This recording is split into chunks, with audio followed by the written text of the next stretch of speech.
mic is okay. She off your mic.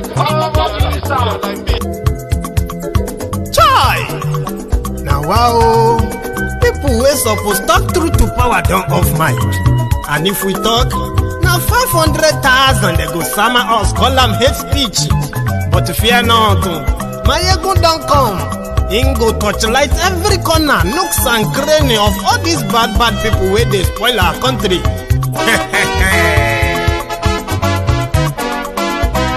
So my people make we laugh, oh, yo, yo. Maiyegun don't come, oh, yo, yo. My people make we shout, oh, yo, yo.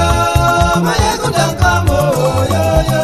Maiyegun don't come, man of the masses, oh, yo, yo. Maiyegun don't come, oh, yo, yo. Maiyegun diary Politico, yo, yo. Maiyegun don't come, oh, yo, yo. This one not the off in mind, oh, yo, yo. Maiyegun don't come, oh, yo, yo. And in the touchlight every corner, oh, yo, yo. Maiyegun don't come, oh, yo, yo. Okay, some people be they holla say they want the power. Chai, them be promise us say we go get light and power. Nah. Them hustle sote they can't get the power.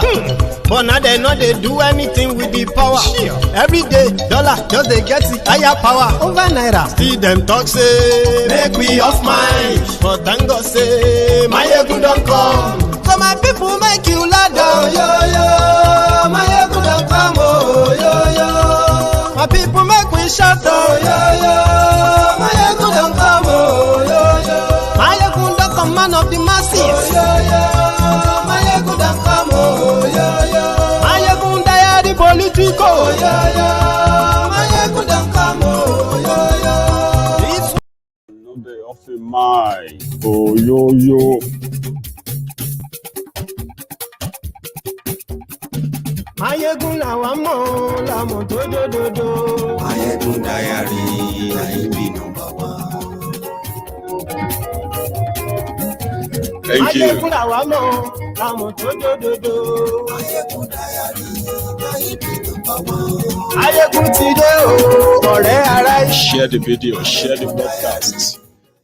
Invite your friends. Invite those who are not even your friends. Maiyegun diary. Right now for another 90 minutes. Yes, and you can be part of this too. Thank you.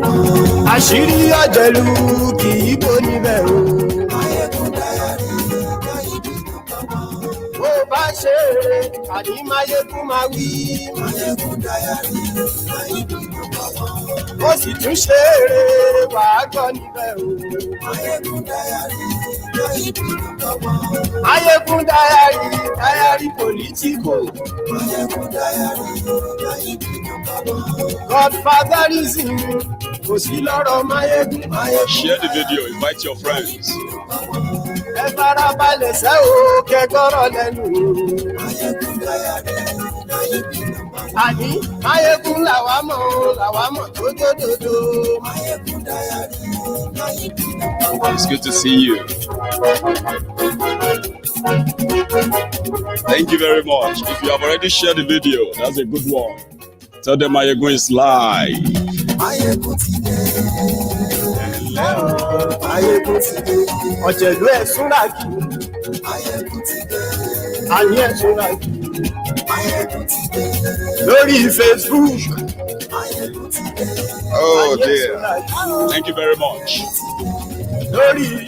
Some people will say, Maiyegun, this is not a laughing matter. Of course, my brother, it is not a laughing matter. But at the same time, from where I come from, Yorubas says, tí ọ̀rọ̀ bá ti kọjá ẹkún nígbà míì, ẹ̀rín la máa fi máa rín, a kàn fi rẹ́rìn ni. That is when matter don't pass the level of you crying. When you have already cried physically, you've cried internally, you've screamed, internal screaming. You know that kind of internal screaming that you can. Nigeria has made you probably do all of that. Then it has gotten to a stage whereby rather than cry, you rather just smile or even laugh. It doesn't mean that you are possibly not, being compassionate enough. Situation in Nigeria has become so precarious, dangerous, even dangerous to the people who consider themselves as beneficiaries, the powerful people, and the danger, the consequences of their selfishness, greed, self-centeredness, and short-sightedness of theirs, consequences of this, ethnic profiling, and all manner of impunity you can describe, depends on which side you belong to. All these things have consequences. And the reason why we are here all the time is to remind them of the consequences of their actions, and to also bring you into the picture of how this affects you directly, even if they don't touch you. Whether you are living in Nigeria or you are living far away from Nigeria, you are not spared. If you are a regular on Maiyegun's diary, Politico, you will understand what I'm talking about. So it's everybody's business now. And I began, I started thinking that isn't it the time for even those who have been calming us down all this while, those who have been telling us that we were wrong, to ask for restructuring or the breakup of that country. In reality, they are coming to terms with us, but they just haven't completely agreed with us yet. Despite all the effort, isn't it time, at least, for everybody to now know that this arrogance, this level of arrogance of these guys, forget the fact that they have or they control what they believe they control now. The Nigerian army has no capacity to take up on 3 fronts. They can't fight the terrorists that the politicians, the APC, Al-Qaeda People's Congress, APC, Egbekegbe, brought to Nigeria. They can't fight them. Yeah? And now, they are starting a war in Biafra. And they are possibly going to try and start another one with us in Yoruba land. The one they are fighting with us right now is being fought by their proxy agent, the Fulani terrorists in Yoruba land. So if you are scared, they are talking about war. You don't fight a war without an ally, and there will be definition of that war. It is part of the arrogance. It is part of the arrogance of, if you don't give us what we want, we will destroy everybody and we will get what we want. That arrogance lies in their belief that they control the Nigeria military or Nigeria defense. Let me give you a figure. Nigeria military or Nigeria defense comprises of everyone from every part of that country, but they hold the ace, they hold the majority through their bogus, ridiculous recruitment process. We all know that. Now, it will have to take them beyond the diplomatic status they've given to themselves. Some of you don't know, and I'm going to remind you, some people know. Do you know that it is only in northern Nigeria that they have diplomatic relationship as a region with some countries outside Nigeria? Do you know that? It was only in the history of what Nigeria has become that some people put themselves together as representatives of northern Nigeria, and they put lobbyists together to go and lobby Barack Obama to give them audience. These were the people who diplomatically met Barack Obama as Nigeria, but they send their contingent, the Hausa Fulani oligarch. And their position was that the southern Nigeria, who were now then in power, led by Goodluck Jonathan, that is using the resources of Nigeria to kill the people of the north, is using the resources of Nigeria to murder and decimate, to murder the people of the north and decimate their population. This was the agenda sold to the Barack Obama government as an agenda of the entire Nigeria. Many of you didn't know that they have this diplomatic coverage. When they say Nigeria and Saudi Arabia, on paper, all of you in Nigeria believe that you have relationship with Saudi Arabia, even though you have no idea what that relationship is. The northern oligarch who put that diplomatic arrangement together, they are the only people who have that diplomatic leverage to negotiate with the government and the kingdom of Saudi Arabia and so many other Islamic countries all over the world. They dragged Nigeria name into it. Nigeria is a member, but you as a Nigerian, when you read that Nigeria is a member of IOC, Nigeria is a member of this or that, the real delegate that those countries interact with, they are the northern Fulani oligarch, and that's how they run Nigeria. And that is where some of the fundings for every agenda they push in that place is coming from all those countries. So this is what will happen when they use this arrogance to threaten us with war. Do you get what I mean now? When they use all of this, they are relying on all these countries that are in alliance with whatever the Fulani North, the Fulani elite, whatever agenda they push them in the name of Nigeria.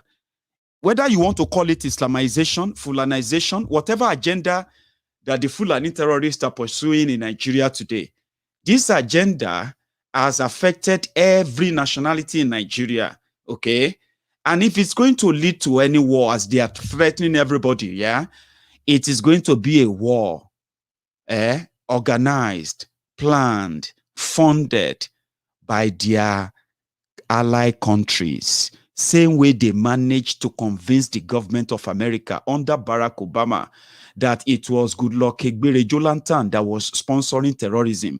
And in fact, that is a shame that the Nigerian military are unable to defeat Boko Haram simply because it is the Nigerian military under Goodluck Jonathan that were sponsoring Boko Haram with one intention only. Some of you may not remember this. Well, you know, they call me a revisionist, somebody that will make you remember. Those who are suffering from Stockholm syndrome, which seems to be this general problem, the general syndrome that many Nigerians are suffering from, Stockholm syndrome. You get what I mean now? They call me a revisionist, somebody that will keep repeating it, reminding you, keep repeating it until you get to master it too and remember this vividly. In case if you have to find yourself in the same position of deciding if to choose Nigeria or to choose a country that you can have a say. This was how they convinced the American government. This was how they convinced Barack Obama and his wife. This was how they convinced the American people that they bring back our girls. Goodluck Jonathan knows about it. And then also, they automatically, America placed embargo on Nigeria. That no country should sell weapons to the government of Goodluck Jonathan because of human rights abuses committed by the military, because of the fact that the Goodluck Jonathan's government is not interested in defeating Boko Haram, that Goodluck Jonathan's government refused to accept the location of this America air base in Africa, locating it in Nigeria, that Nigeria didn't support that. And finally, the people that will stone and the butcher gay people in the north, the same people told America that because Nigeria did not support gay marriages, America should consider that as human rights abuses.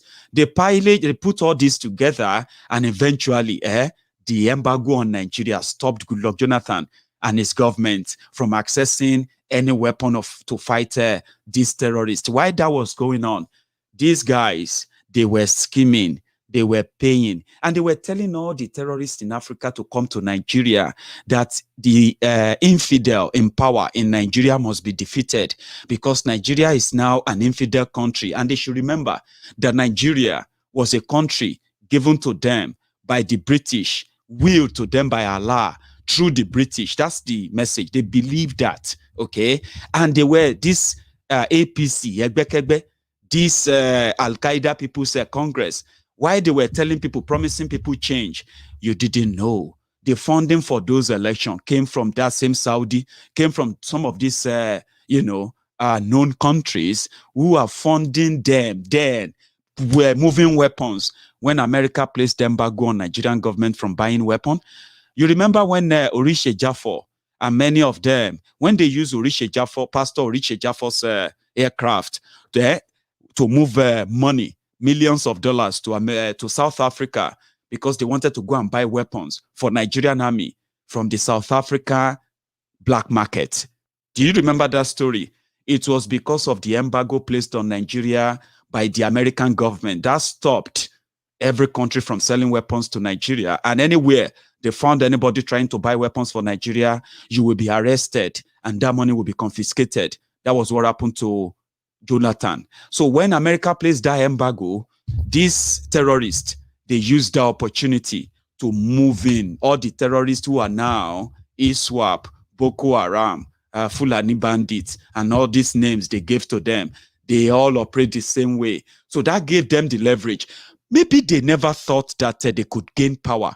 Or maybe the whole plan was actually like to force Nigeria to give them that power so that they can do what they are doing today. Do you get that now? But it worked. That's the point. It worked. Today, America, who brought APC and told you that what do you call it? The mission to keep Nigeria one is blah, blah, blah, is a task that must be done. You remember? I don't know the phrase again. So all that worked. But if you now ask yourselves, who are those who push that agenda? They were the northern governors that were welcomed into the West Wing of White House by the Barack Obama government in 2014. And they presented that agenda as Nigeria agenda. 6 years down the line, America is now telling us that Nigeria problem is beyond America. Do you understand that now?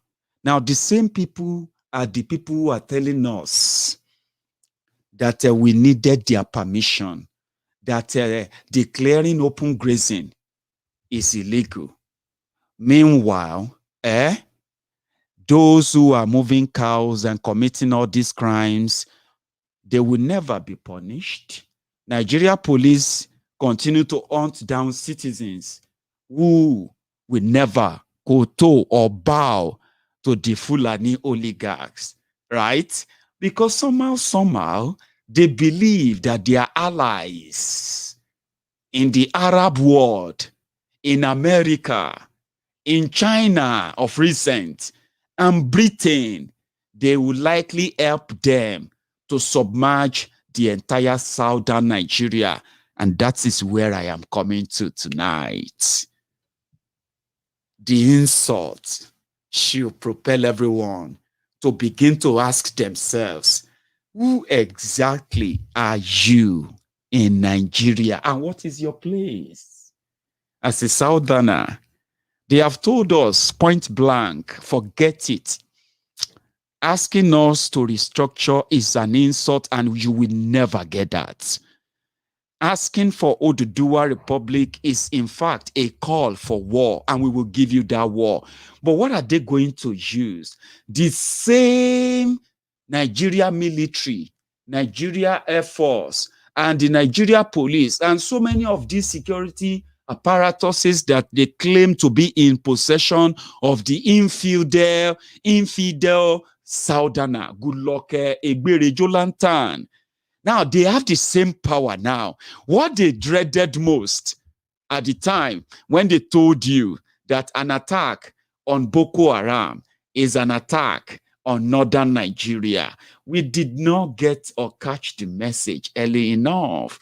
They were telling us that us going after or demanding to prosecute or even kill terrorists who they said were fighting for their rights, just same way Sheikh Gumi is telling all of us now that the Fulani terrorists are fighting for their rights. These were the general belief when these guys were in the opposition, and the intention was to do exactly what they are doing today. And you ask yourself, where do we belong? As they are killing people, they are trading in their parts. Imagine the human part trade that has now become a big business in southern Nigeria. People being kidnapped. If you can't pay ransom, they will kill you. And they will cut off your part. Even alive, they will cut off all the parts, remove kidney, remove everything, because they have people who are ready to pay cash for all those body parts. Human part trade. We used to call it ritual. Oh, they kidnapped that person. They've cut off this. They've cut off his that. Oh, they've removed the, you know what I'm talking about? Many people, because of terrible poor education in Nigeria, many just conclusively agree that it must be ritual. But you don't know. Organ harvest is now a huge business.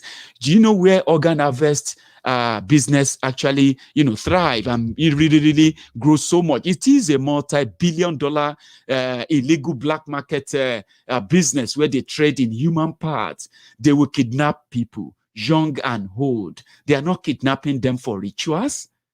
Right? They are kidnapping to harvest their organs. This is what is going on in southern Nigeria. It's been going on for ages in northern Nigeria. You see all these kidnappings, all these killings, since there are no reliable data to really know who is missing, who has missed, and who has been found, you will never know. They have been harvesting organs of Nigerians. Wherever you go to the war-torn areas, as much as they keep telling you that they don't want war, they tell every day you read it, every day you see it, you see how many people they kill every day. Most of these people killed, their bodies were never found. Most of these people kidnapped, their bodies were never found. When you see Boko Haram terrorists beheading somebody right there on camera, it is just for that part. What happened to their body part, to their organs? Nobody knows. That is other way they are funding terrorism. Pay attention. It's not just the killings. They do more. But Nigeria is in serious mess. If the South and the Southern governors came together and they took a position that jolted the Northern oligarchs, whatever they were up to, think about this, that the Southern Nigeria came together to take a position on open grazing, and these Northern criminals, they are twisting that, changing that to the North versus South, Muslim versus Christians, Fulani versus the rest of Nigeria, then something is amiss. That means there is a power in that united voice that has been missing for so long, and we need to continue. We need to continue to escalate that. That is why I have come again. They call for Southern unity. I am not a unity beggar. We have our identities. We know what we want. But do you know, as a Southerners, as a bloc, the Northern Nigeria have discovered that if they have to declare war, there are many things that will have to change. Who is going to fund that war they are talking about? Who is going to pay the salaries of their soldiers? Who is going to pay the salaries of their police? Do you know that starting war with Southern Nigeria simply means every single kobo, every single penny, all the Bambi Allah, all the pickpocket they have been doing in southern Nigeria for the past 60 years, that would automatically stop. Then they will have to rely solely on their friends that will tell them that they can conquer Nigeria.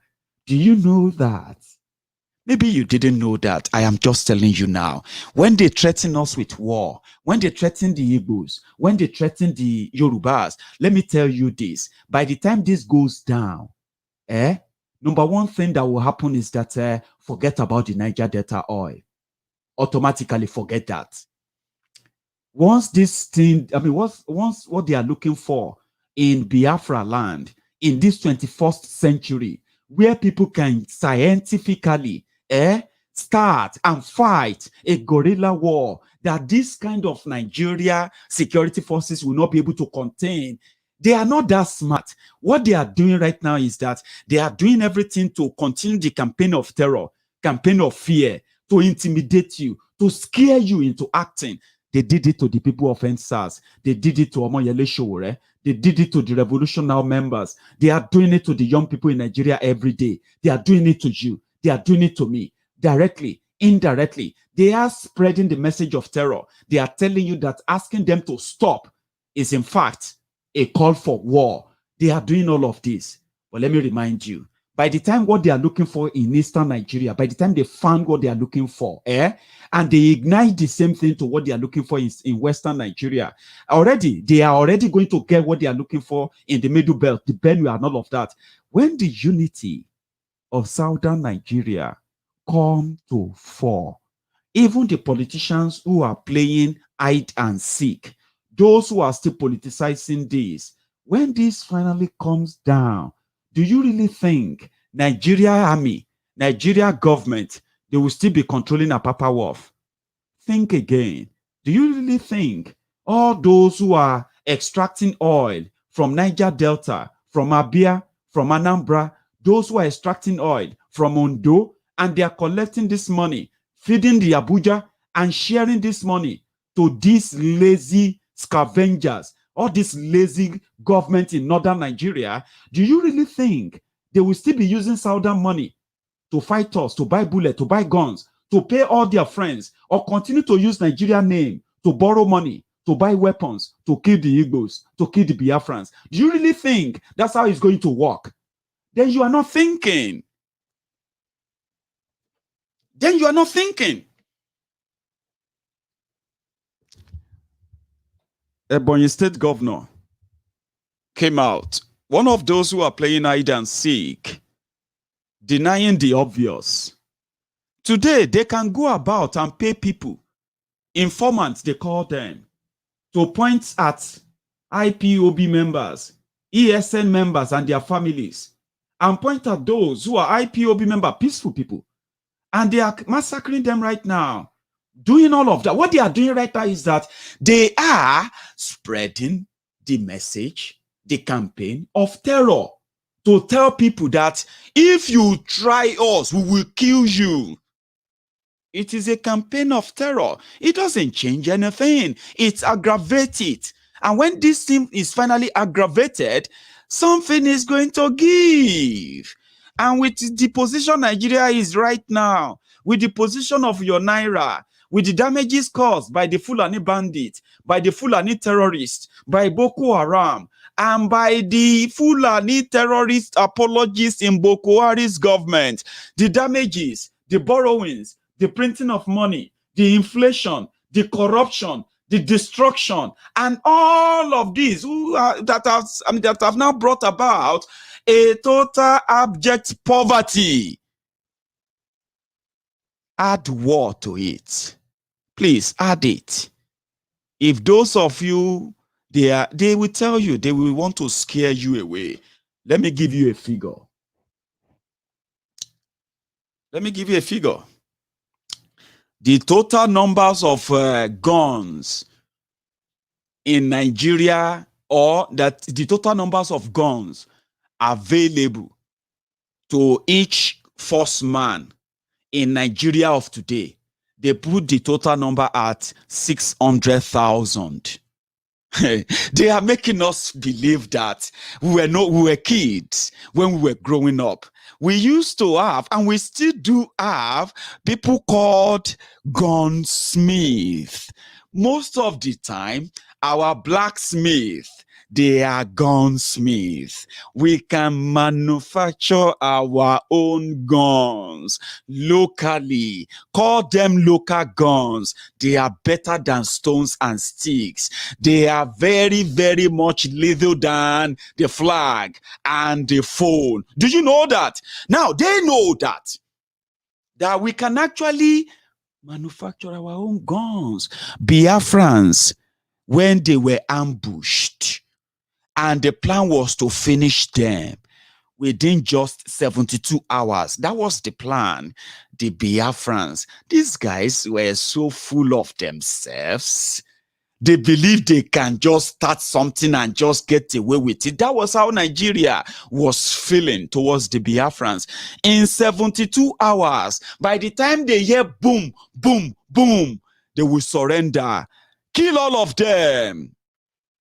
These guys started converting this crap from the mistrings, the blown houses, properties, cars. They started extracting scraps from the mistrings of the blown up Biafra land. And do you know what came out of that rumble? These guys built their own guns. Yes, they built their own armored personnel carriers from the scraps of their ruined properties. Yeah, they did not bend and plead for mercy. They fought back. They did fight back. But the intention wasn't war. It was a genocide. Therefore, the intention was to break them. And let me tell you something. They nearly succeeded. 50 years after that, the generation that couldn't break them 50 years ago, that generation is telling you today that Biafrans will be crushed, and you believe them. Hello? I don't believe them. I don't. Nigeria government and their security agents, they have shown times without number that they are only stronger when they are shooting at armless people, their own people. That is where they show strength. And if you are in doubt, take a look at the Boko Haram war. The only thing that is missing right now is that ESN, they have not declared war on Nigeria. Even though Nigeria, through Boko Haram, they have declared war on the Igbos and the rest of Nigeria. It depends on where you belong to. If you are living in reality or you are living in denial, it is completely yours to decide. They have declared war on them. You and I are talking about it. Our own is in the cooler. They are waiting for the right time to ignite it.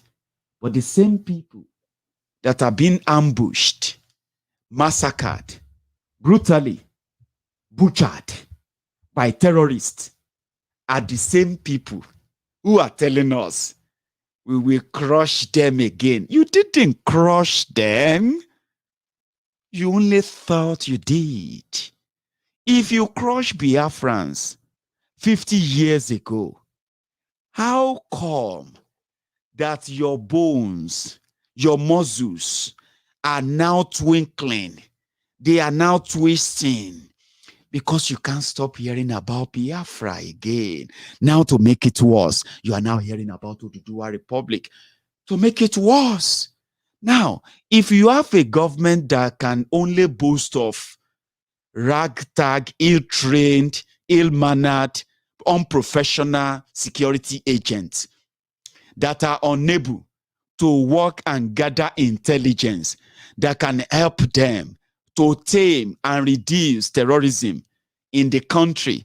That terrorism in the country, led by the Fulani terrorists in that country, has now led to the entire country demanding for an immediate renegotiation of their participation in Nigeria or a total breakup of Nigeria.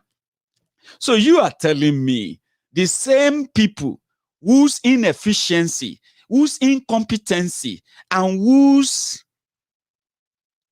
compatibility, or not, let me even use that, whose collusion, culpability, has led us to where we are. And you believe those people can actually be killing Biafran. The Biafrans haven't declared war on Nigeria. Do you know that? ESN hasn't declared any war on Nigeria yet. They have suspended their meetings. It's getting there. It is getting there when they will declare that proper war. When the people that the Nigerian army, through Wike and the rest, are killing today, when they will finally say, you know what, it is time to take it serious. They are buying weapons. They are recruiting repentant terrorists into the army. They are sending them to eastern Nigeria to kill and maim women and children in their sleep, and get away with it. Kill their youth on the street. Same thing they are planning in Yoruba land.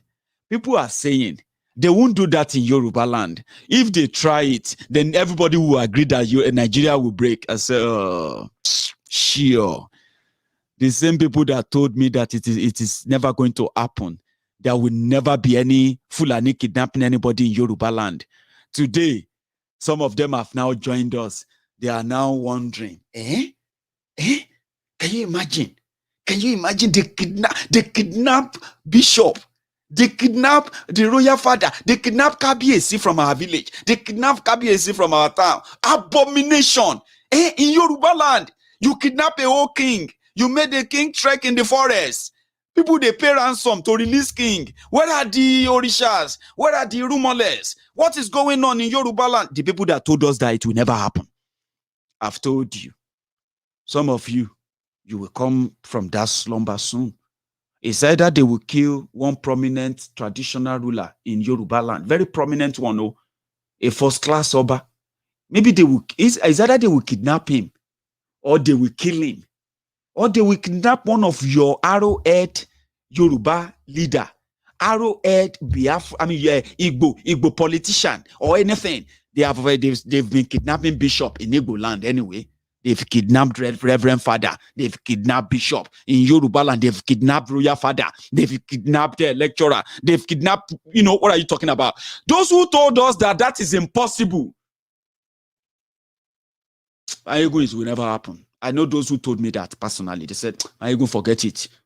If they try to do all this nonsense in Yoruba land, last song, Nigeria will break up. Today, they are now the people who are now saying, Maiyegun, may God just help us.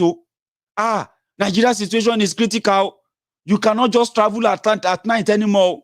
You don't even know if these people, the roadblock we see, we don't even know if they are kidnappers or if they are policemen. The whole thing don't tire me, Maiyegun. I can't even explain it. I say, Baba, calm down.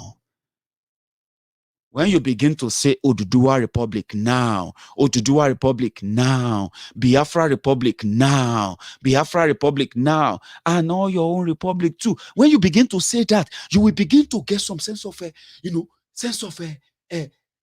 liveliness. Something will begin to tell you that, well, as much as the nightmare, Nigeria, continue to bring bad dreams, worse dreams, you can create your own world, a world that you can make happen, because it is possible. Some people dream about Nigeria you are seeing today, where all of us are going to be kidnapped, where royal fathers will be kidnapped, where everybody will be, all that stuff. Some people predicted it, and they are happy it is happening. Who says you can't make Oduduwa Republic happen? You don't have to be the victim. Whatever I tell you will happen, will happen. You just need to pay attention. I am not a seer. I am not a prophet. If you pay attention, just 1 + 1. If you know BGBT man, no they call them 11. So that you could come to give us excuses why it is 11. Just say it. 1 + 1 is 2. That means the white is white. You know what I'm talking about? Don't tell us off white, cream white, and all of that. No, they confuse us. Even Taraba Ebonyi State Governor, the one that employed Ebube Lizard to hunt down their fellow Igbo men and women, killing them, hunting them down like Supreme Court appointed governor of Imo State, Opuzo Dinjo. I'm even coming back to something like that. Listen, this is the governor of Ebonyi. Maybe this will make sense to you. In the southeast, you don't have cattle routes. But in the north, we have cattle routes. And so nobody is going to say ban, open grazing, in some areas in the north where there are cattle routes, where they move constitutionally from one point to the other. But in the south, there is no cattle route. And so for you to move from one point to the other, you have to move through farms. You have to move through, population, dense areas. And this is not very good. And that's what the southern governors and of course Southeast in particular are saying. Let's go back to our traditional method of relationship. We will no longer allow you to take your cattle from one local government to the other. And the implication is that these foreign headers also come in terms of, mobile headers with AK-47. So that is a source of conflict. So anybody that is saying that there should be no ban on this thing is, on the other hand, saying that, look, these killings will continue. And that's what gave birth to ESN. Whether we support it as governors, we don't. But the people tend to support it because of the foreign headers that pretend that they are raiding cattle and then they are killing. And in my own village, a white man was kidnapped in my village that's doing construction, by these foreign headers. And we've encouraged the federal government, let's treat this, cattle raiding as a business. Take money from the federation account and develop ranches where they are designated ranches, especially in the north. And the northern governors are willing, but it's been frustrated. All the promise when they make, they don't be like saying nothing. Where the money, where the food, cause everybody want improve. Since you come, no tears and pain, we don't tire to complain. Right. These are just for camera. That's not real. Let's just talk about that. Behind the scene, they are busy. Very, very busy. Arresting, harassing, and killing the same ESN. Did you hear that now? To satisfy their Fulani leaders, it's publicly said, we don't support them. But they know that what they are doing is legit. It's right. It is what should be done in a situation like this. But you have to satisfy your Fulani leader. Wike, the way Wike.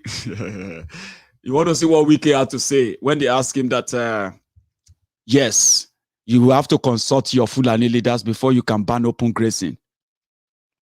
I just want somebody to say, all those who are saying what the southern government say, they ban grazing. I have taken for that step to fulfill what the southern governments have said in Asaba. If anybody wants to die, go and die and hang yourself and let it go. We have taken a position and we are not going back. Enough is enough. We are not the class citizens of this country.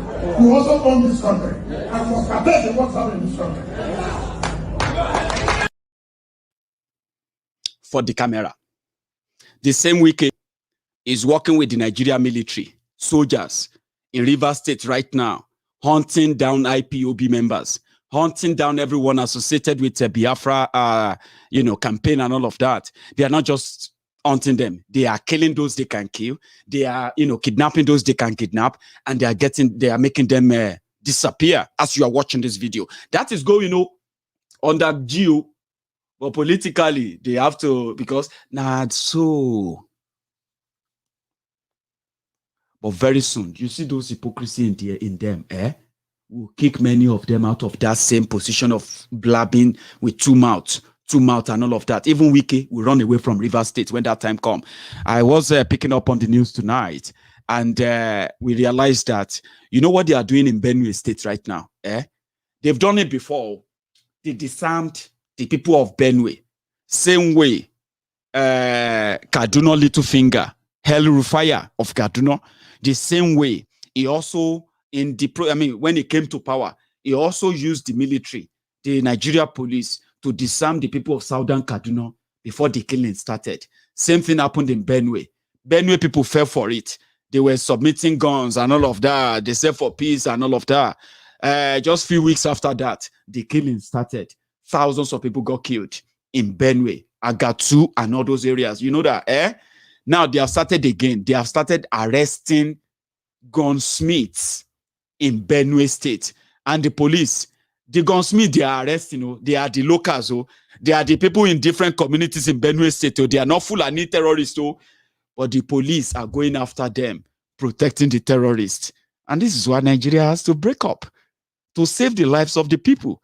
If you love humanity, watch this. So police are disarming people. They are arresting those making guns. And I know they are planning the same thing in Eastern Nigeria, planning the same thing in Biafra land, planning the same thing in Yoruba land. We'll soon start hearing the news like that. We'll start hearing stories like that. But for Benue people, this is the intent. This is what's going on. You cannot make arrest of suspect without recovering exhibit. The number of locally produced pieces is higher in number simply because most of the blacksmiths that are producing locally made pieces are within the state.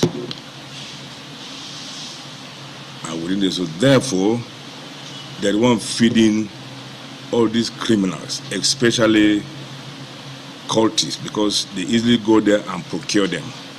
That way the number recovered is higher than any other prohibited firearms. You know, myself and my management team have been working as a team. We've organized a lot of town hall meetings with various communities, telling them the activities of the command and how best they can also assist the police in discharging their duties. Police discharging duties. That is also for the camera. They will talk nicely like that. But the intention is to disarm as much as possible. Police can work with gun makers, can't they? To put some, some markings, some numbers on every gun they manufacture. And police can know if everybody is working for safety of everybody, right? But you know they are not. Nigeria is a country of, I don't even know how to put it. You can't even call Nigeria a country. A place where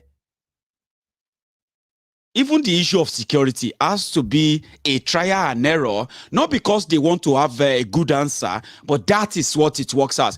Just do whatever you can in your own way, even if you are not making any sense. Why can't they encourage the local manufacturers and put marker and markings on them that you can trace them and have them registered? You can know who is getting what. Abi?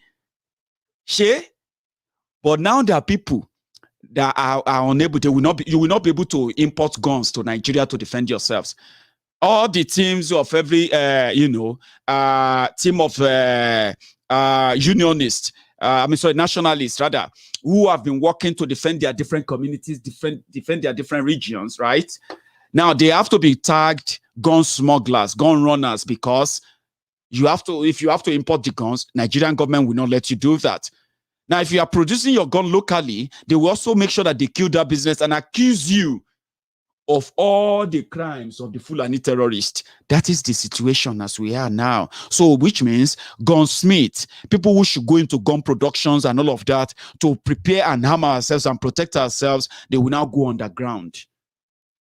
And I'm actually going to encourage them to go on the ground. They should. Do you get what I'm talking about now? It is deliberate. And some people are playing into their hands. The Olympic Mesmerities budget governor, that clown from Cross River State, I heard that they promised him the vice president of Nigeria. It will be the 6th person, or sorry, the 9th person they are promising. Who are those promising them? They are Fulani masters. Okay, so these are likely the people that are going to help them crush that Southern Alliance. Umahi, the Umahi of Ebonyi. In fact, you can easily identify them. The Supreme Governor of Imo State. Which other one? This one from Obaino from Anambra. Which one else again? Uguayin from Enugu. Where again? These guys. And when you come down south, you don't even, if you come down to Yoruba land, you don't even have to peep too much. Just go to this, to all these APC, Egbekegbe, Al-Qaeda People's Congress representatives in your state. And you can easily tell who are those who are likely to help you break that, your Southern Alliance. That's why some people are saying, Maiyegun, don't rely on that. I have something I'm going to tell you that I think we should do now, especially all of us in diaspora. You will love it. I'll be back. Listen, this is what Ayade, the governor of Cross River State, has to say. Is going to the center to join the Fulani oligarch and receive his own Olympic blessing. Watch this. Well, sometimes your values, your points will be stronger and more appreciated when you come into the center.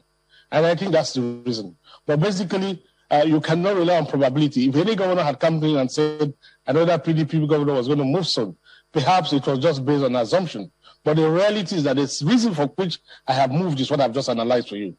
The rumor has been there right from time because of my personal relationship with this president. The relationship is so strong that, don't forget, the president's first working visit was to Cross River State. I'm not from the north. I am not Muslim. I'm not from APC as I then was. But the president chose my state to visit. I owe him that sense of duty, that sense of relationship, that fatherly respect, and I've related closely with him, and I can see his heart and soul. A good man in all total sense. But unfortunately, society will never see it because they are most certain and more excited to find pitfalls in spite of your commitment. And so all of those rumors and cheap talks, they only manifested now because this is the time I find appropriate. This is the time I think I will bring value. This is the time I think it's time to move to the center and contribute from the center. And that's only time your voice can be strongly heard. If you speak from the periphery, by the time you get to the center, it will have been diluted in essence and purpose. Okay, so one would think that for a party that gave you the platform and leverage, for a governor or a two-term governor, you don't think that this could be read as disloyalty? No. Essentially speaking, I'm one of those whose political slogan is very clear. My political slogan is politics with ethics. As you know, I'm from Cross River State. I'm governor of Cross River State. Cross River has been reduced to want in body, in spirit, and in soul. A state that has lost her territory, a state that has lost her oil wells, a state that is amongst the lowest, number 35 out of 36 states in terms of federal allocation. The only state in its south that is completely dislocated from among the committees of the oil-producing states. A state that does not get the 13% derivation. A state that the income is far less than the cumulative monthly salary. I was not elected to practice politics, but to bring value to my society, to bring value to the people who elected me. At this point, having recognized the challenges of my people and my state, it is also wise, while I stretch my hands to support the nation through my total support for Mr. President, to see also whether in the process I can bring value to my state. And that is the stronger point. I don't believe that by this decision it's disloyal to the party. I have never, even all through the time I spoke about my defection, I never spoke about PDP. And so for me, APC is the party to go to at this point in time, because if this nation does not have a smooth transition in 2023, what you talk about Somalia will be seen like a child's play. I know what this nation looks like. I have felt the EndSARS protest. I can tell you, this is not politics. And as you know, I'm too refined, too educated, too exposed to run into cheap generalization. The choice to join APC at this point is based on a nationalistic approach and my commitment to my state. Nothing to do with morality or the issue of whether I'm loyal or not loyal to PDP. Besides, as many people as you see in PDP, they have defected at one time or the other. And many people that you are talking to in APC who are so committed to this nation were sometimes in PDP. So don't forget that there's a dynamics in a political platform, because ideological philosophies in Africa are quite different. We're still dealing with the basic issues, atavistic issues of hunger, needs, wants, infrastructure. Irrespective of politics. You think say they're wise? You are a mumu man. You are a mumu man. And then throw the guy. Do you get that? That's how they talk. Oh, for the sake of my people, for the sake of the unity of Mr. President, a very good man who loved the people. And I've seen him. He loved the people. Do you get that now? That's what they do. Then they quickly just garnish it with, if we don't all unite behind APC, there's going to be Somalia. Which one is, if you don't join APC, there's going to be Somalia? Is that not the jihadists we are talking about? Nigeria is finished. You just haven't known yet, or probably you are yet to come to terms with that. It's a shame. It's that sad. We don't rely on them, okay? But if we continue the pressure, you all come to terms that it's a waste of time. But I found something. Guys, listen to this. It is very, very good. Well, to me. And I think it's going to be very, very good to many of you. Okay? I am from Oduduwa land. I am a thoroughbred Oduduwa son. Yes. Be proud and be bold to say that with confidence and patriotism. This is why. We in the diaspora, we have this influence I keep talking about. And so far, so good. The fuel that is helping to spread the awareness, the education, the re-education, the enlightenment of our people of why these rogues who parade themselves as political criminals in Yoruba land cannot and must not be listened to anymore. We in the diaspora, we are the only people who can tell politicians that if you come over here, we can make your life a hell, and they will believe us. We are the only people. Now, I have come up with something, and that is, we can make a presence, a regular presence. Maybe we can start now to start having that worldwide or more. You can call it anything you want to. This is me now giving you the prototype now, okay? Let's have this United Omo Oduduwa Sons gatherings or anything. You know what I'm talking about? A meeting where everybody, for example, in the UK here now, yeah? We can have this summer meeting whereby everybody can drive from everywhere, from Belfast, from Glasgow, from here in Scotland, from London. Everybody can meet in the middle, Manchester. Something like a big carnival-like gathering in an open space where people will come and give speeches. You see all those Yoruba artists, some of them do come to London regularly. Some of them are here in Scotland. You bring them there. Everybody bring your family out. Let's talk about the glory of Oduduwa Republic, the Oduduwa land. Let's tell the world. Bring your friends, neighbors from here in England. I mean, from there in England, from Scotland, from Ireland, from Wales, and all of you in America. You can do the same thing. We can make it an international thing where everybody comes together and you stream it.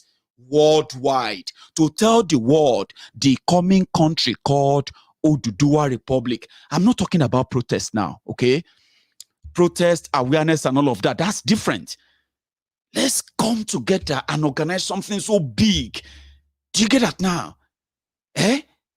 Where everybody will display everything they know about Oduduwa Republic, from where you come from Ijeshani, from Ijebuni, from Egbani, from Oyoni, from our people in Egu, the people from Badagry, everywhere in Yoruba land. If you will represent them. Let us make this elaborate display and bring it to the attention of their media. There is no way we will organize this. No way. As Yoruba people, Ilana Omo Oodua did this similar thing on October 1st last year. You remember, many people, and I'm so proud of all of you, and I know you are looking forward to that again on October 1st this year. Apart from the awareness rally and the worldwide protest, as it's called, for June 12 for Oduduwa Republic, I know all about that, okay? I know all of those should continue. They are good. Call the world attention. Professor Banji Akintoye, when he was on Maiyegun's diary yesterday, he says something about using our presence in every country we are to draw the attention of our different host countries. Let them know that we are there, not as Nigerians anymore, but as the people of Biafra, as the people of Oduduwa Republic. You know what I mean? Biafrans have been doing something like that too. But you know, say we love Owambe too. I want to have something like that. I've been dreaming about it. And I know many of you can make it happen. Many of you are great event organizers. Do you get what I mean now?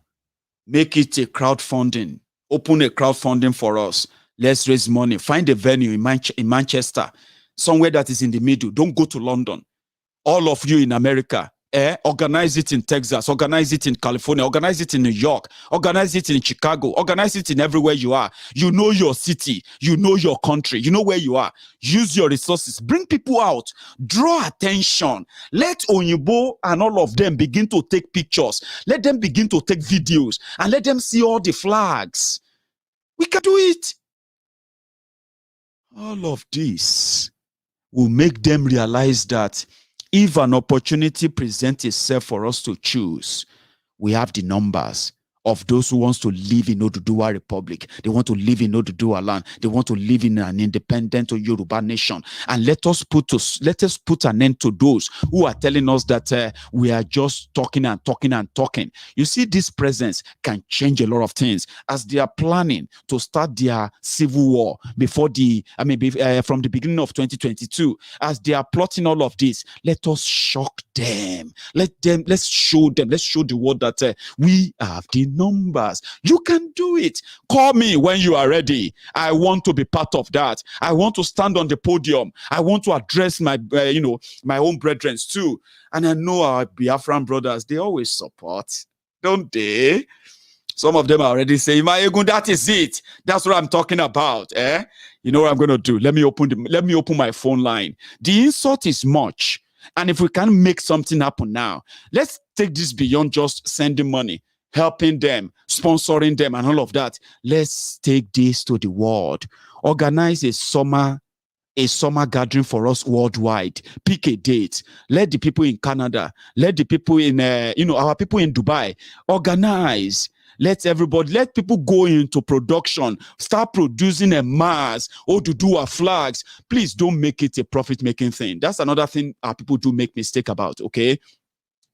Whenever you are promoting anything that has to do with, like this, Oduduwa Republic, you should know something. You should not make it a profit-making stuff, okay?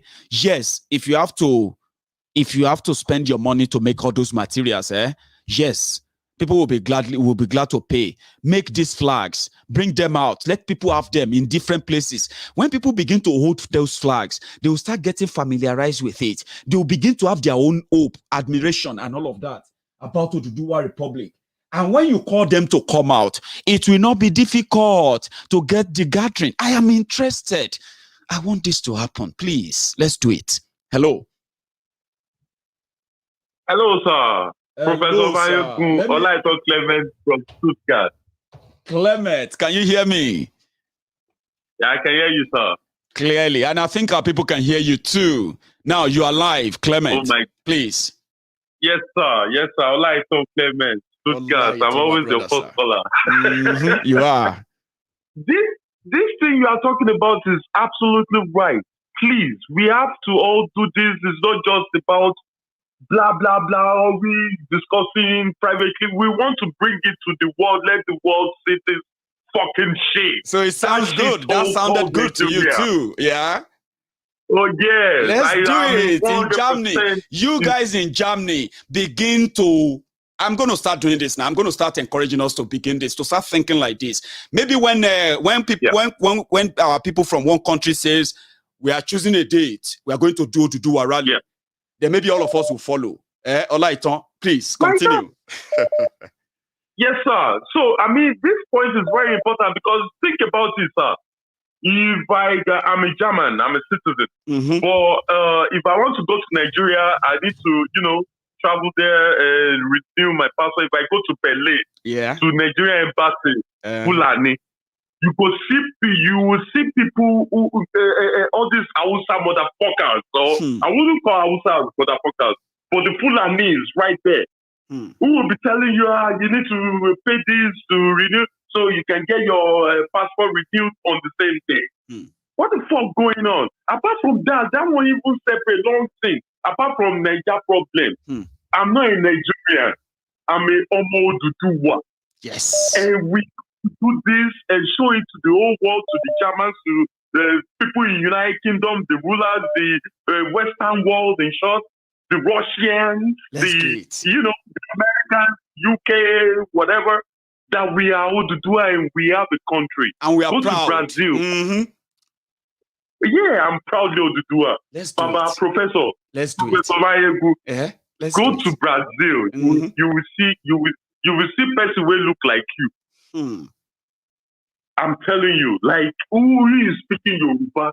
If I were in Brazil, if I did for Brazil, some go. And when we get down, go Oduduwa say go. Later, all these presidents, our governor in Oduduwa land, they will swear to Songo. Honestly, they will swear to not Bible, not Quran anymore. Thank you so much. Let me take another call again, and I think everybody is feeling the same way. It's going to be a busy night, and I really wish I had the time. I know. Thank you very much. Hello there. Hello, Maiyegun Baba. Yes, sir. Your name? Sharif calling from Texas. Sharif from Texas. Now you are live, sir. Yeah, first time caller. I can tell.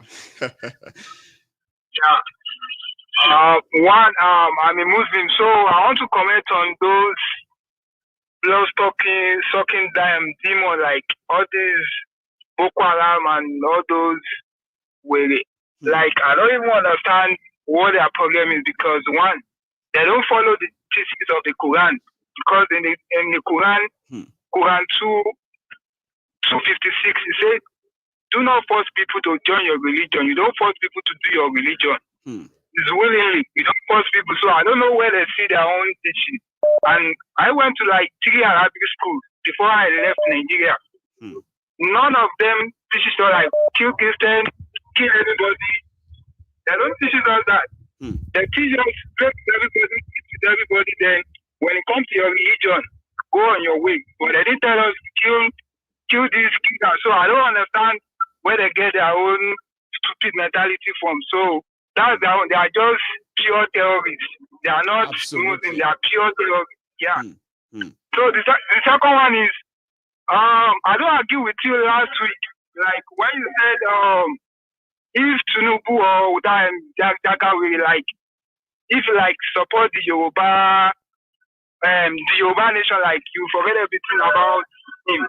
I don't agree with you on that, because one, he's a terrorist sponsor, a killer. He sponsors a lot of stuff like that. So I don't agree. Like just like all these Nigerian government rehabilitating Boko Haram, sending them back to the society.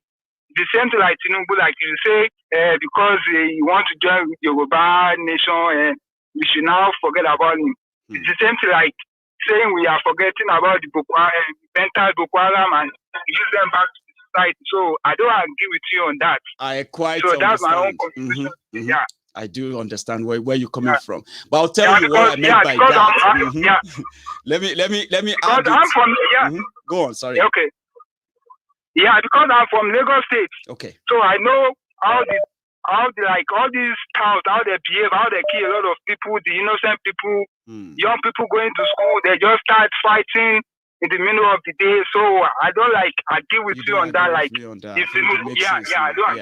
it makes sense now. Yeah. I quite understand what you mean, but I'm going to hold my response because your point is valid, and I think I agree with you. That it shouldn't be accorded that. Okay, thank you so much, Sharif. Let me take another call. Okay, thank you. Thank you, sir. Okay. That's Sharif. You know, sometimes you have to see things from people's lenses too, especially if they can tell you how they have been directly affected, and you don't have to dig further. You know. Hello. Good morning. Good day. Good day to you, sir. Your name? Yeah, my name is Chidozie, calling from Germany. Chidozie from Germany. The second caller from Germany, by the way. How are you, sir? Exactly. I'm fine. And you? I'm very well. Thanks for asking. So, I thank you. Yes. So, you know, like what my brother said earlier concerning the Nigerian embassies and whatever. I lost my passport on February, and today I cannot collect my passport from the Nigerian embassy. They said they have to tell one Fulani idiot in Abuja to give them the go-ahead order in Berlin to issue me my stolen passport.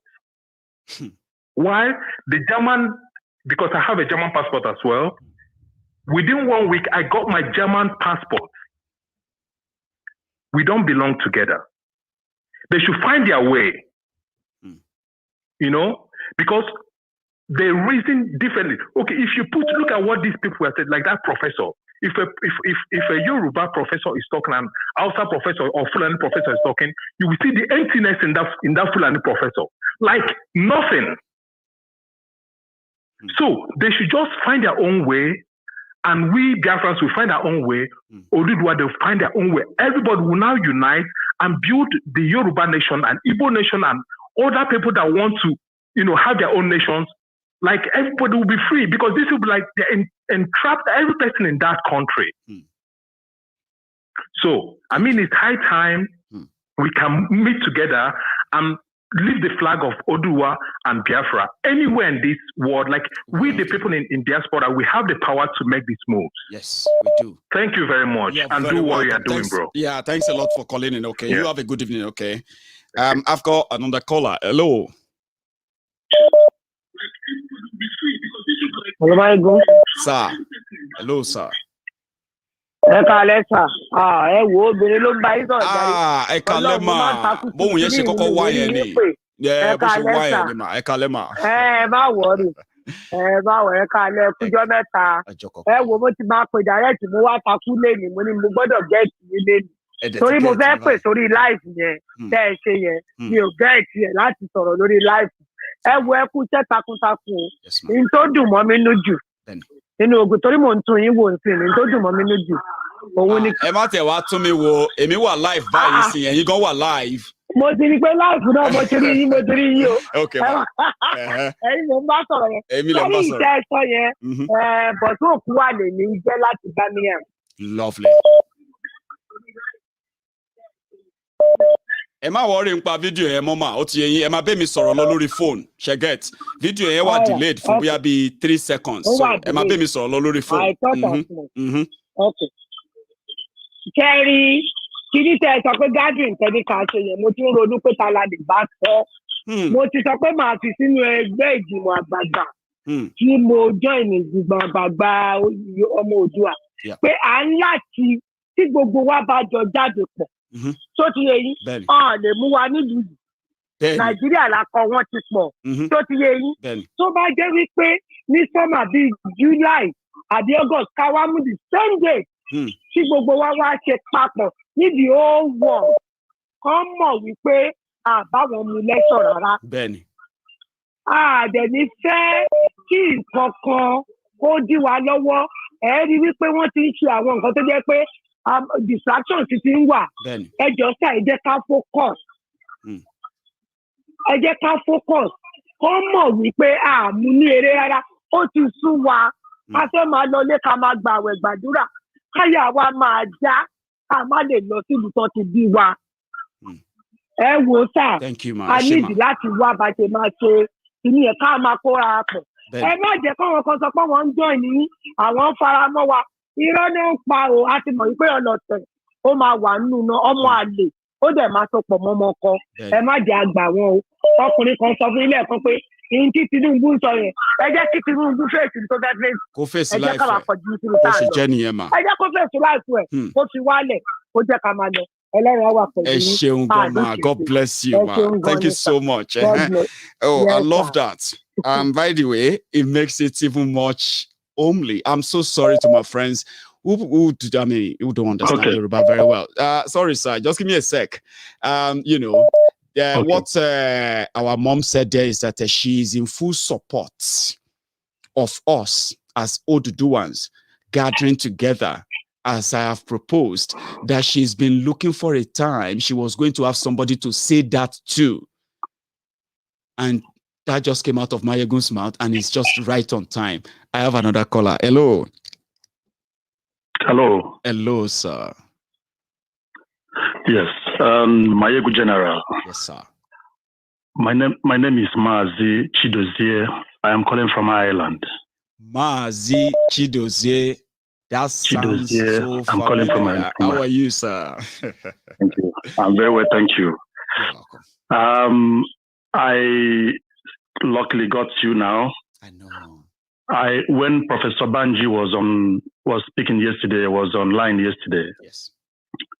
I tried to call in, but I couldn't. And I just want to take briefly to tell you one thing. I would like to pass on to Professor Banji. He's a man with deeply respect, very deeply love and respect. But I have listened to him to some interviews he has granted over the struggle for Oduduwa Republic. And I observe one thing which raises question in my mind if Professor listens to Mazi Nnamdi Kanu. Prof was asked questions on 2 occasions for him to compare Sunday Igboho, Chief Sunday Igboho and Mazi Nnamdi Kanu. Prof did not have kind word for our struggle in the East. And he described the struggle in the East as being violent and whatever. And yesterday, he was also speaking and referred to the struggle in the East as killing policemen and destroying properties. The struggle in the East is different. We have different experience. It is not the same thing in the West. We are brothers. Mazi Nnamdi Kanu has beautiful, kind words. He says it on air. He loves Professor Banji so deeply. But I feel hot when Prof refers to the struggle in the East as destruction of police or public properties. No, we have different circumstances in the East. We have been emasculated. We have been killed. We are being killed every second. Right. So, and that is why we do not want, that is why Mazi Nnamdi Kanu said, we do not want police presence. I come from the East. From Lagos to the East, I passed over 40 or 60 checkpoints. No doubt. I have to carefully. So Prof has to be, I want to let Prof be more cautious in referring to the struggle in the East as destroying public property. If we pray Oduduwa Republic is restored peacefully, we want peaceful resolution of the restoration of the Biafran Republic. That's right. But the violence is being brought to us by the North. Therefore, we respond in the same way. And if you look at the Irish War of Independence between 1919 and 1922, what we are doing in the East is exactly what the Irish did to the British. That is what you have to destroy certain institutions that are instruments of oppression to us. It is not something in the West. So we have different circumstances, and I would like Prof to pay attention to this. so that it doesn't refer to our struggle in the East as destroying public property and killing policemen. The policemen have been killing us in the East. They kill us even to the second. As we are talking now, they're killing us. We are dying in number. We died 5 million of us. Yeah, so that is my what I want you to pass on to Prof. It's a very powerful position because I know so many people who feel strongly same way as you about this. And to surprise you, right, they are not all Igbos, right? I have had our own brothers who actually send me message personally, okay? But however, let's see the brighter side. On the other side, Sunday Igboho put a statement out that any attack on the Igbos is attack on Yoruba people. That's absolutely. I read it. You get what I mean? Powerful, yes. So we're still happy about it. Yeah, there might be a context issue here. We are not blind. We are not dumb and deaf. I understand how that came out. It came out so wrongly. Do you get what I mean now? But at the same time, I want us to see the brighter side. All this will absolutely. There will be sleeps. There will be missions. There will be things that people will take back. There will be things, you know what I mean now? Grandstanding about it is what we don't want. Do you get what I mean now? Okay. We will say things that we will take back. We'll say things that we are going to say sorry for. And what we won't want in the whole process is to see a point where we are grandstanding. That yes, we have said it. That is what we don't want. And I understand your position, okay? And personally, I want to tell you. Thank you very much. It's never taken for. Long live Oduduwa Republic. The Oduduwa Republic will stand. It will stand. And Biafra will stand. There will be alliance between these two great nations in the Gulf of Guinea. As long as there's justice. Thank you. Yes. Thank you so much, Mazi. That's a very powerful one. Thank you for finding it time to say this on this program. You have a good evening. Yep. All right. Thank you very much. I have another caller. And sometimes I prefer to just say this to my friends while they are still on the phone. Sorry about that if that took our time. Hello, sir. Hello, yes. Good morning, Maiyegun General. Good morning, sir. Your name? My name is Ikwaku. I'm calling you from New Delhi. Ikwaku again. Yeah, you are live, my brother. Yeah. Thank you very much. Let me rush it. I think that's my brother that called this last caller because I listened to that interview. And I didn't take it personal. I know that, a lot of, we can say a lot. Even our leaders have said a lot, okay? But the main thing here, we have to understand each other that this is a struggle.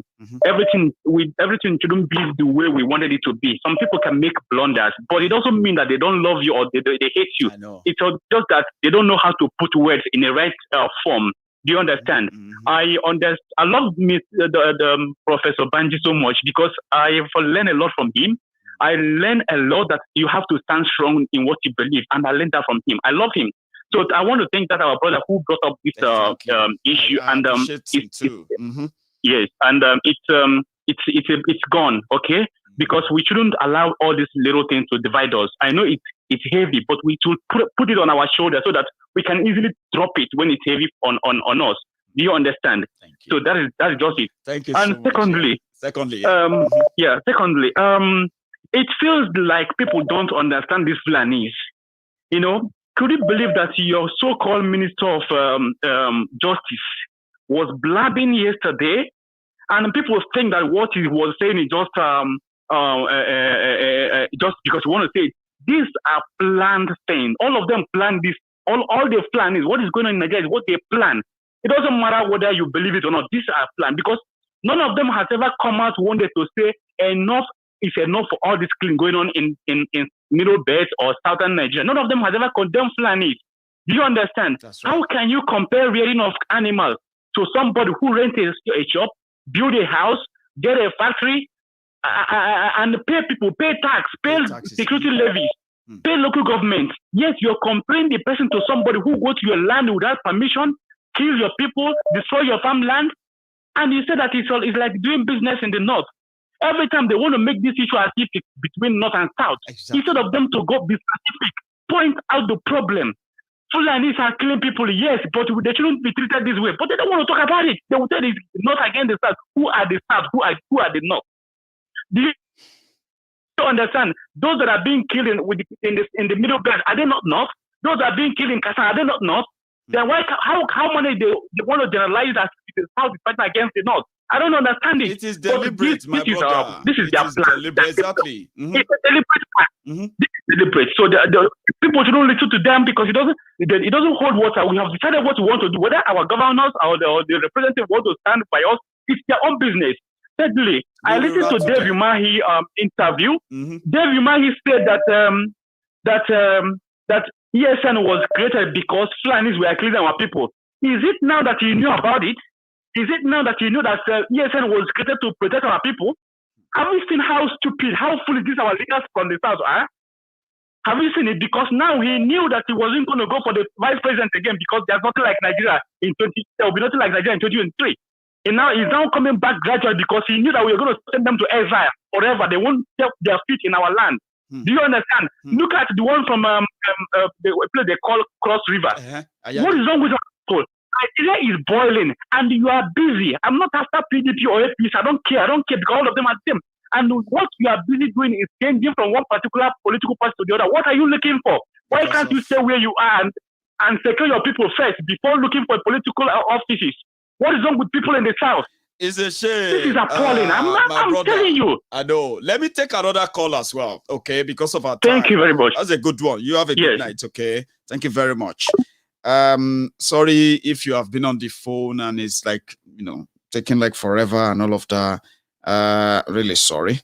But I think I can get this. Hello. Hello, Maiyegun. Hello, ma. Your name? Good evening, Oluwaseyi from UK. Oluwaseyi from me. How are you tonight? I'm good. Thank you so much for your program.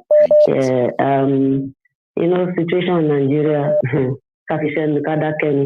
but what I just want to say to everyone is we should have focus. We know where we are going, and we shouldn't let anything to derail us from the way that we are going. These people, they will throw things at us. We should know that. Like Yoruba used to say,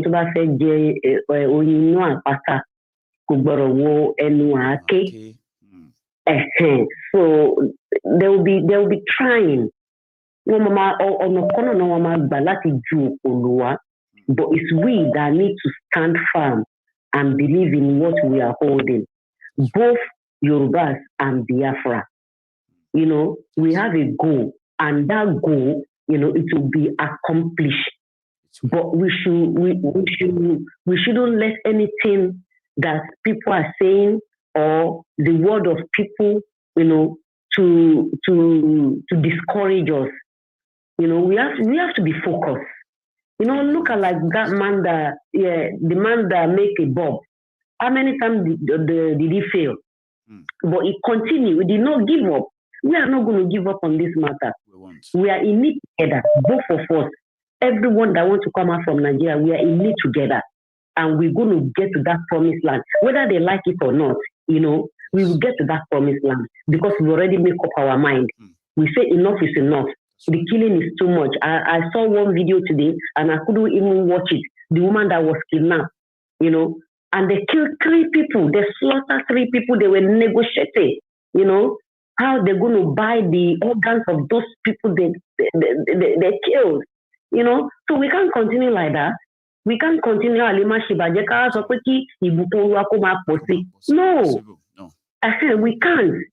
So please, I just want to hold everybody of us that we should hold on into what we believe, and God will help us and He will see us through. And concerning the outing, I really like it. I live in Kent, so whenever we want to do it, maybe you should announce it, and we all come together. That would be really grateful. I can't wait. Thank you. I'm looking forward to a time where our organizers who are watching now, they are putting us together. Like, oh, I like that idea. Okay, yeah. It's going to be really nice. Yeah. It's going to be fun. I can see it coming. It's going to be really nice. Everybody will just meet, as a big family. Like a picnic, and people will give speeches. Thank you so much. Let me give other people's chance as well. God bless you and all our brother Biafra. We are one. We are one, and we are in it together. So come and be.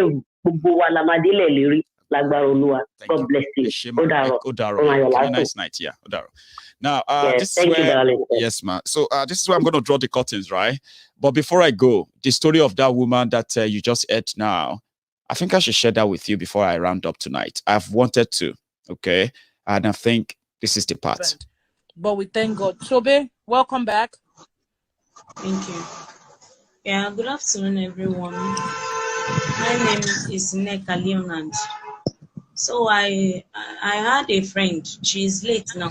I lost her last month. So I heard that she's late because she had been of help to me for several occasions. So I heard that her burial would took place on Friday. So I couldn't meet up because of money. I don't have money. So I said, okay, even though I didn't meet up with her burial, let it be that I join her memorial service being Sunday. So I have to take a night post on Saturday. So on Saturday, I left to Onitsha. I took a bus from Mazamaza. So dropped at Onitsha. Then they said it's late. It's better for me to go to Owerri. I will see a Port Harcourt because I'm heading to Port Harcourt. So I said, okay, getting to Onitsha, I bought a bus going to Port Harcourt.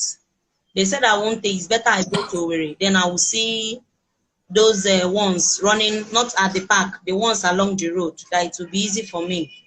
So yes, and cheap. So I took a bus to Owerri, as they said, 500. So I get to Owerri, control. I took a bus to Port Harcourt. So inside that vehicle I bought, the one going to Port Harcourt, we are 5 ladies that bought the bus. So and 3 guys inside the bus. Mm-hmm. So the one we paid and the bus took off. So along the way, a guy, the one sitting behind me, brought out, I never knew what he was doing because the bus was moving. The journey was going smoothly. So all I noticed that a hanky came, I saw a hand on my nose. I dozed off. So I don't know what happened. So woken up, I saw myself, my leg tied and my hand tied. I started shouting. So a guy came and said, are you mad? Why are you shouting? They don't shout here. Can't I see that the kind of place I am inside the forest? Why will I shout? Am I stupid? I said, somebody help, help, from shouting that help. He slapped me. Before you know it, 6 boys, 6 guys, they are the one that beat me to death. So after some minutes, I stopped crying because there's nothing I can do. When I saw them, hefty men beating me, I struggled, I tried all I could, but I gave up. I said, maybe that's the end of my life. So they came out, the one is like their boss. That one came out and tore my clothes. Naked me, totally naked. He said, it's like you are stupid.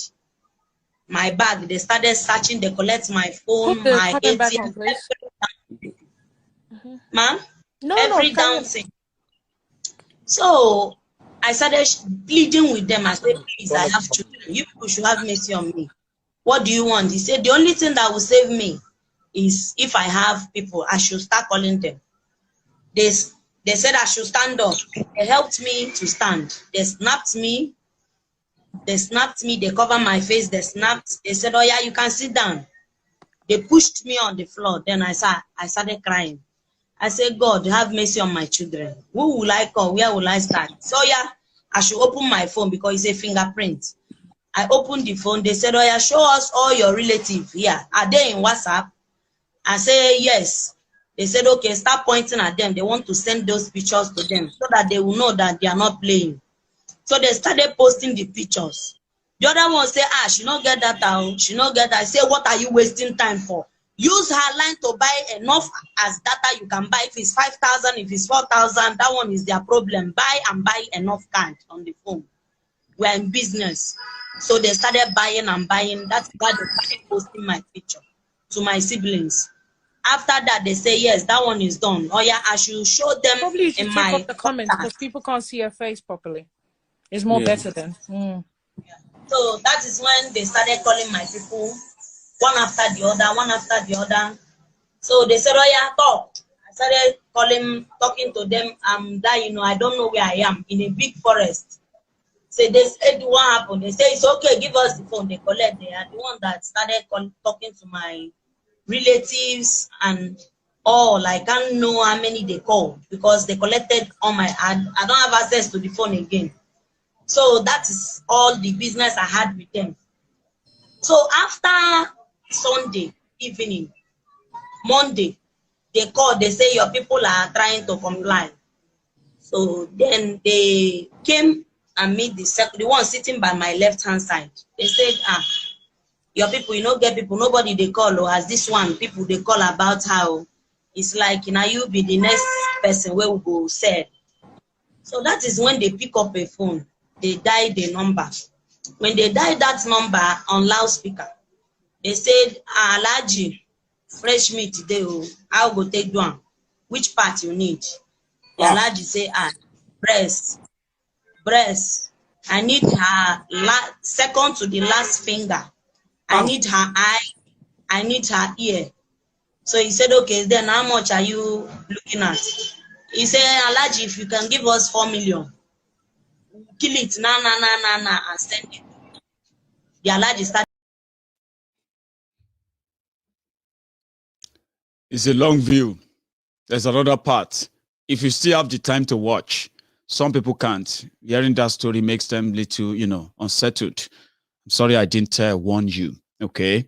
So you can stop watching now, all right? However, if you don't mind, this is the second part and the concluding part of her story. Let me give you people 3 million, it's okay. They said done, they cut the phone. They carried the girl immediately. They had a very large, big table, but it's an iron table.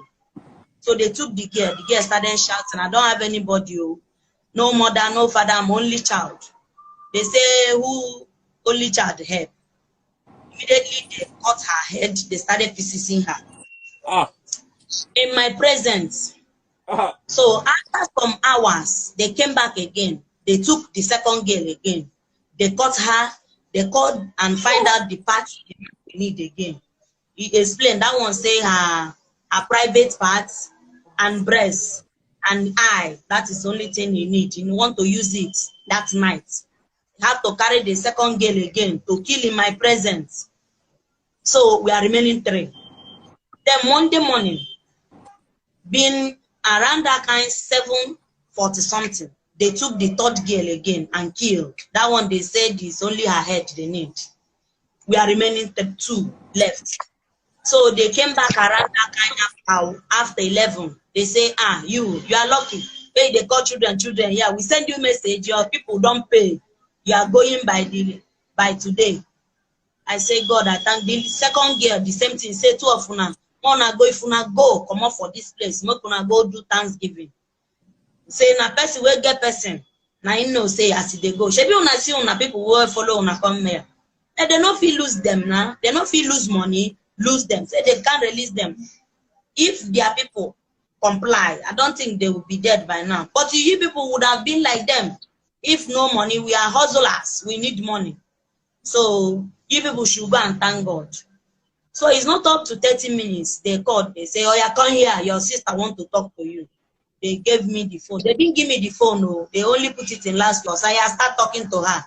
That is when my sister asks, Anne, are you okay? I hope they didn't hurt you. I say, I'm in pain. So all my body is paining me. I can't even see with my eye. By then, I can't talk because they shut my throat by holding me. So I can't speak out. I can't talk. But I tried to talk to my sister. She said, I say, Auntie, if I stay here more than minutes, I will die. They don't give us food, nothing. She said, don't worry yourself. You are coming out by the grace of God. So getting to around 5:30, it started raining. All the rain beats us inside that bush. So around that kind 7:38, they said, oh, yeah, stand up, come here, find your clothes, because I was naked. It's only one clothes they left for me. So I have to put it on. They make a call immediately. Boy, show 3 times. A bike came. They brought me out. they put me at the middle. One sat at my back. Getting to a main road, they pushed me away. Then they drove off. So around that kind 10:30. So I was roaming around, nowhere to go, and they said there is coffee. So that is when a guy passed. Many people passed, started running away from me because the way I look. Is this 10:30 a guy that was 9:30 to 10 in the night. So then a guy came saying, I said, brother, help me. He said, where are you? What are you doing in this area? This place is very bad area. What I say, brother, help me, that they kidnapped me since 2 days, but they just dumped me now. I don't know where to go to. He said, okay, Oya, come. Can you go to my house? I said, brother, I will go. I believe that God sent you for a reason. He said, okay, that his name is Chibuzo. But he's living with his siblings. I said, brother, since 2 days I've not taken my bath. Please help me. I know that you are the only one that stand to talk to me. Other people passed me. He said, okay, that is how we bought a keke to his daughter. It is a terrible story. She lived to tell her story. Others didn't. Organ harvest is thriving in Nigeria. People are being kidnapped just to harvest their organs. People are being told, given fake jobs. Young people, especially in southern Nigeria, they are being lured. Girls, boys, they are being lured into different locations for them to be kidnapped and killed. That's what Nigeria is now. Even your child that is trying to earn a living is not safe in what they have brought upon Nigeria. It's a terrible situation. But if we have a clear-cut path, a clear path to freedom, something that this generation can live with, hope that is real, if you can demand for it, if you can take it, rather. A lot is wrong. And I hope you don't become a victim before you finally join those who are saying, if this is insult from this Fulani terrorist, telling us that we have no right to defend ourselves without their permission, right? It is in itself a declaration of war on the southern Nigeria. But here we are. Those who should speak are likely going to vote on us. They're going to play themselves, not us. Because like I did say, consequences of all these right things that should be done that are not done, the consequences of that is the price of what many part of southern Nigeria, what we are paying now. We can remedy it, we can save it, only if we all agree what is wrong. I am looking forward to a day I'm going to meet my Oduduwa brothers and sisters, young, old, children, and all of them somewhere in the UK. And I will be holding that flag on that podium. And I will be asking, why are we here? We want to do our republic. Let's send it loud and clear. And I'll be so happy to connect with our people in America, in Canada, here in Europe, our guys from Germany and the other places where everybody will stage the same thing. We can make it a global event. Yes, we can, if you want it to be. Thank you so much to every one of you for your time tonight. I'm going to see you some other time. Back to work tomorrow. Then afterward, it's going to be you and I. Maybe you can go to bed with this. Omo Oduduwa Edide Odaro.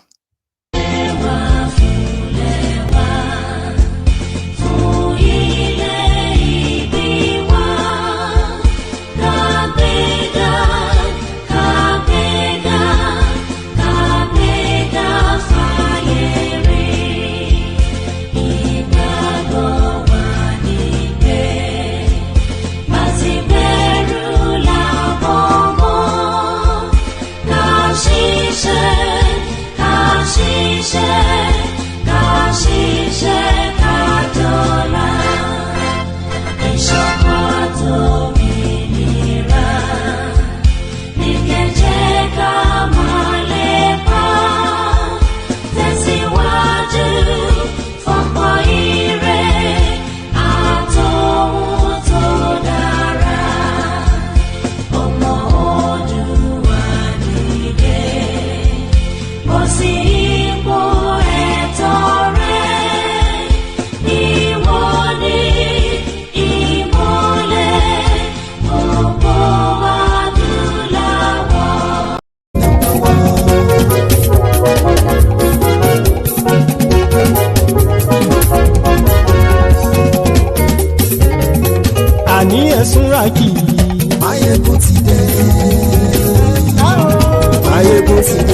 ọ̀jẹ̀lú ẹ̀sùn làkì.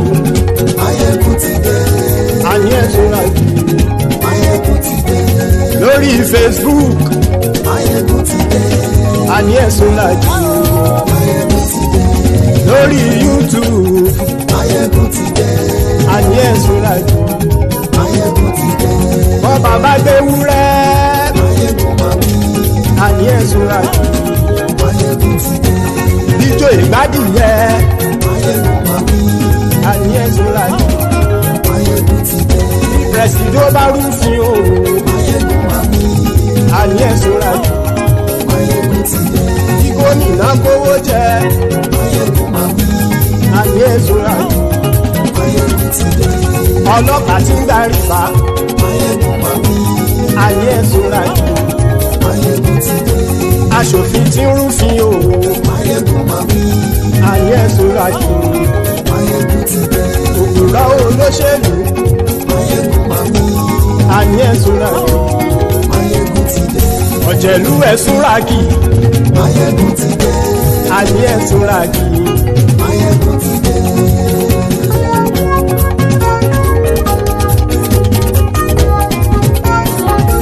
Maiyegun ti dé. Gbogbo ọ̀jẹ̀lú ẹ̀sùn làkì. Maiyegun ti dé. Gbogbo ọ̀jẹ̀lú ẹ̀sùn làkì. Ṣùgbọ́n ní bá ti ṣe èyí tó yẹ kí wọ́n ṣe, ọmọ bá dèrò ní fi wọ́n níran o. Maiyegun ti dé. Gbogbo ọ̀jẹ̀lú ẹ̀sùn làkì.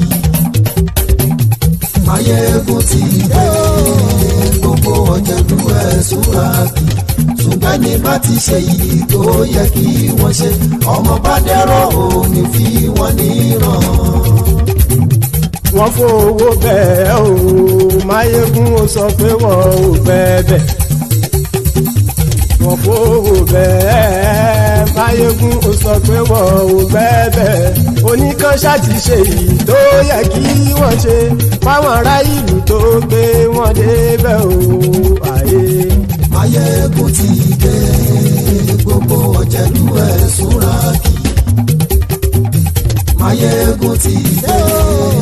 Gbogbo ọ̀jẹ̀lú ẹ̀sùn làkì. Ṣùgbọ́n ní bá ti ṣe yìí tó yẹ kí wọ́n ṣe, ọmọ bá dẹ́rọ̀ ò ní fi wọ́n níran. Kì máa yí ṣe eré, ọ̀rọ̀ yìí kì í ṣe ẹ̀fẹ̀. Kì máa yí ṣe eré, ọ̀rọ̀ yìí kì í ṣe ẹ̀fẹ̀. Ẹni bá ti lè lẹ́bọ̀ lẹ́rù o, ọmọ bá dèrò kàṣà ìtú wọn síta. Maiyegun ti